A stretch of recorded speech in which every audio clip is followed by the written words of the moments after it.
இங்க ஒரு ஸ்டீல் பால் உருண்டு வந்து கீழே விழுது. விழுந்து அடுத்த செகண்டே அங்க இருக்கிற எல்லாருமே அப்படியே மேல மிதக்க ஆரம்பிச்சிடுறாங்க. உடனே அந்த வீட்ல அடப்பட்டு கடந்த ஏலியன்ஸ் எல்லாம் வெளியில வருதுங்க. அதுங்க கால்ல கிராவிட்டி அதிகமா இருக்கிற ஷூவை போட்டுருக்குங்க. அதனால அதுங்க அந்த ஸ்டீல் பாலால எஃபெக்ட் ஆகல. அப்ப ஜாக்குன்னு ஒருத்தன் அந்த ஏலியனுங்க மேல ஒரு பெரிய பொட்டேட்டோவை ஷூட் பண்ணிட்டு அப்படியே அதோட ஃபோர்ஸ்ல பின்னால போயிடுறான். இப்ப அந்த ஏலியனுங்க அங்க இருந்து தப்பிச்சிடலான்னு பாக்குதுங்க. அதை பார்த்த நம்ம ஜாக்கு ஃபயர் எக்ஸ்டிங்யூஷனை ஆன் பண்ணிட்டு அப்படியே பறந்து போய் டோரை லாக் பண்ணிடுறான். லாக் பண்ணிட்டு ஃபயர் எக்ஸ்டிங்யூஷனை வச்சு அந்த ஏலியனுங்க மேல கண்டினியூஸா ஸ்ப்ரே பண்ணிக்கிட்டே இருக்கான். அதுங்களால தாங்கவே முடியல. அப்ப திடீர்னு அதுல இருக்கிற கேஸ் சுத்தமா காலி ஆயிடுது. அதை பார்த்து அந்த ஏலியனுங்க மறுபடியும் அங்க இருந்து தப்பிக்க பாக்குதுங்க.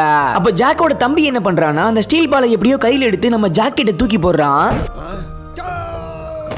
இப்போ ஒரு வழியா எல்லாருமே கீழே விழுந்துடுறாங்க. அதனால அந்த ஏலியனுங்க நம்ம தப்பிக்கவே முடியாதுன்னு புரிஞ்சுக்கிட்டு மறுபடியும் அந்த டக்டுக்குள்ளேயே திரும்ப ஓடிடுதுங்க. அப்ப கூட பின்னால இருந்து நம்ம ஜாக்கு அதுங்களை பயங்கரமா ஷூட் பண்ணிக்கிட்டே இருக்கான். கடைசியில ஒரு பெரிய பாம்பு தூக்கி அந்த டக்டுக்குள்ள உருட்டி விடுறான்.